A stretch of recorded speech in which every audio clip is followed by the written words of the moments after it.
हाय बेचारी बहू। सरिता की शादी एक अच्छे परिवार में हुई है। उसका पति रोहन उसे बहुत प्यार करता है। घर में उसकी सास शांति और ननद मीनाक्षी भी है, जो सरिता के किसी काम में दखल अंदाजी नहीं करती। लेकिन फिर भी सरिता को ऐसा लगता है कि दुनिया की सबसे ज्यादा बेचारी बहू वही है और सबसे ज्यादा अत्याचार उसी पर हो रहा है। माँ जी, ये लीजिए आपकी चाय। अरे बहू, तूने इतनी ज्यादा चीनी क्यों डाल दी चाय में? हाय हाय माँ जी, मैंने तो उतनी ही मीठी बनाई है जितनी मीठी आपको पसंद है। माँ जी, आपको तो मेरे हाथ की चाय अच्छी ही नहीं लगती। जब देखो कुछ न कुछ कमी निकाल ही देती हो। अरे बहू, तू एक बात के पीछे ही पड़ जाती है। मैंने ऐसा कब कहा कि तू रोज चाय खराब बनाती है? सरिता अपने कमरे में चली जाती है और फोन उठाकर अपनी माँ से बात करती है। हेलो माँ, कैसी हो आप? क्या कर रही हो? मैं तो ठीक हूँ, पर तू बता, तेरा मूड कैसा है? तेरी आवाज से लग रहा है कि कुछ तो हुआ है तेरे ससुराल में। अरे क्या बताऊँ माँ, यहाँ तो हर समय मेरे साथ बहुत बुरा व्यवहार होता है। मैंने अपनी सास के लिए इतनी अच्छी चाय बनाई, लेकिन मेरी सास चाय पीते ही मुझे 4 बातें सुना दी। बेटी, तू इतनी छोटी छोटी बातों पर ध्यान ही क्यों देती हो? तुम्हारी सास ने कुछ बोल भी दिया तो क्या हो गया, वो बड़ी है ना तुझसे। माँ ने इतना समझाया, लेकिन इस बात का सरिता पर कोई असर नहीं हुआ। अपनी बेचारी बहू की छवि वो बदलना ही नहीं चाहती। अगली सुबह सब नाश्ते की टेबल पर बैठकर नाश्ता कर रहे थे, तभी सरिता ने अपने पति से कहा, सुनिए जी, मुझे ना आज बाजार से कुछ सामान लेकर आना है। आज आप ऑफिस से आने के बाद मुझे लेकर चलना ना। भाभी, मुझे भी कुछ किताबें खरीदनी है। आप दोनों जा ही रहे हो तो मेरी किताबें भी ले आना। लो, अभी तो बात ही की है बाजार जाने की, तो एक फरमाइश आ गई। माँ जी, आप भी बता दो कुछ, और हाँ, मोहल्ले वालों से भी बोल दो अगर वो कुछ मंगवाना चाहते हो तो। बेचारी मीनाक्षी अपना सा मुंह लेकर रह गई। ये सब देखकर रोहन से चुप नहीं रह गया और वो गुस्से में बोला, सरिता, क्या हो गया है तुम्हें? मीनाक्षी ने तो सिर्फ किताबों के लिए बोला है। तुम्हें मीनाक्षी से इस तरह से बात नहीं करनी चाहिए। माफी मांगो उससे अभी। क्या? मैं माफी मांगू? दिन भर आपके घर के काम करूं मैं, आपकी और आपके घर वालों की बातें सुनूं मैं, और अब माफी भी मैं मांगू? ऐसा कभी नहीं हो सकता। ये बोलकर सरिता वहां से चली जाती है। एक दिन उनकी पड़ोसन घर आती है। अरे सरिता, क्या कर रही है? और क्या करूंगी भाभी जी, बस घर का काम ही कर रही हूँ। आप बताओ कैसे आना हुआ? अरे मैं तो तुम्हारा हालचाल पूछने आई थी, लेकिन तुम तो बिजी लग रही हो। कोई बात नहीं, मैं बाद में आ जाऊंगी। और क्या करूं भाभी जी, जब से शादी होकर आई हूँ ना, बस काम ही कर रही हूँ। और इस घर में ना कोई मेरी कदर नहीं करता। पति है जो बस घर से ऑफिस, ऑफिस से घर। ननद को तो कॉलेज से फुर्सत नहीं। बची सास तो उनका सारा समय मेरी गलतियां निकालने में लग जाता है।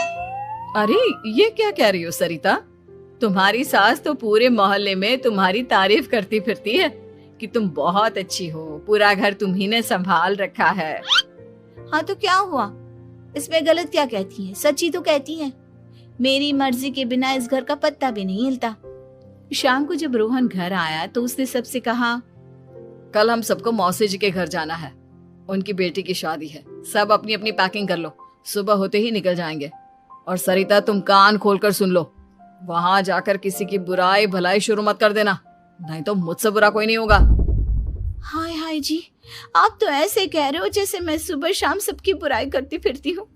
आज तक कोई कह नहीं सकता कि मैंने किसी की पीठ पीछे किसी के बारे में कोई बुरी बात बोली हो तो। अरे बस बहू, बात को और ज्यादा आगे मत बढ़ा। हमें सब पता है तो हमारे साथ क्या व्यवहार करती है। ये बात घर तक रखना, शादी में किसी को कुछ मत बोलना, नहीं तो सब कहेंगे कि शांति की बहू कितना बोलती है। हाँ हाँ, सब कुछ तो मैं ही बोलती हूँ ना। आप लोग तो हर समय फूलों की बारिश करते रहते हो मेरे ऊपर।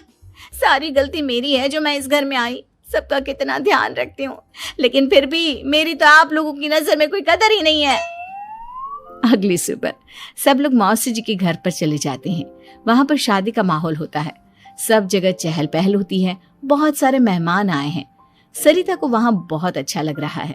वो अपने मन में सोचती है, यहाँ कितना अच्छा लग रहा है, कितनी रौनक है।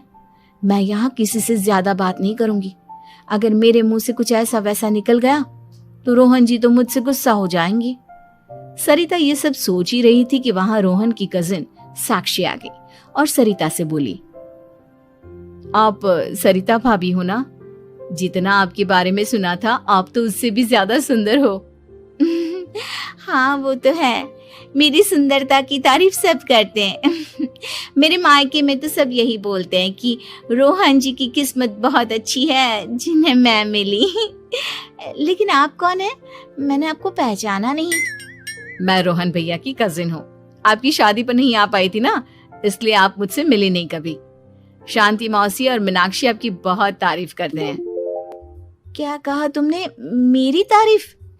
कभी नहीं। मेरे ससुराल वाले कभी मेरी तारीफ कर ही नहीं सकते। मैं इतनी अच्छी हूँ, मेहनती हूँ, लेकिन उन्हें तो मेरी कदर ही नहीं। सारा दिन घर का काम करती हूँ, फिर भी मेरी सास ना मुझे सुनाती रहती है और पति भी मेरी सास की साइड लेते हैं। ना कभी बाहर ले जाते हैं ना कहीं घुमाने। अगर घुमाने के लिए कभी बोल भी देना तो उनकी बहन बीच में आ जाती है। मैं कैसे रह रही हूँ उस घर में ये मैं ही जानती हूँ। सरिता की ये बातें सुनकर साक्षी को बड़ी हैरानी हुई। अब वो हर किसी के सामने अपनी बढ़ाई और ससुराल वालों की बुराई करने लगी। रोहन और शांति को सरिता पर बहुत गुस्सा आया, लेकिन वो चुप रहे। अगले दिन जब वो अपने घर पर आए, सरिता, तुमने क्यों सबके सामने मेरी इज्जत का तमाशा बनाया? तुमसे बोला था ना कि चुप रहना। अजी ऐसा भी क्या कह दिया मैंने जो इतना भड़क रहे हो? तुम जहां जाती हो अपना रोना शुरू कर देती हो, कभी किसी दूसरे की बात ही नहीं सुनती, बस अपनी कहती रहती हो। तुमने सबके सामने हमारा तमाशा बनाकर रख दिया है। हे भगवान, मुझे अपने पास बुला ले। जिस घर में मेरी कदर ही नहीं उस घर में मेरा क्या काम? अरे क्या करूंगी मैं यहाँ रहकर? जो भी आता है मुझे सुनाकर चला जाता है। मैं तो किसी से कुछ नहीं कहती। सीधी सादी बहू मिल गई है ना सबको, तो जो जी में आए वो करो। सरिता ने अपने आगे किसी को कुछ बोलने ही नहीं दिया और उस दिन भी उसने सबके सामने खुद को बेचारी बना ही दिया। अगले दिन मीनाक्षी कॉलेज के लिए लेट हो रही थी, इसलिए वो हर काम जल्दी जल्दी कर रही थी। अपना नाश्ता लेने किचन में गई और पतीले में रखे गरम दूध को गिलास में डालने लगी। दूध का पतीला उसके हाथ से छूट गया और गरम गरम दूध उसके हाथ पर गिर गया। ओए माँ, हाय मेरा हाथ, माँ मेरा हाथ जल गया। मीनाक्षी की आवाज सुनकर सरिता दौड़ती हुई आई। ये क्या किया तुमने?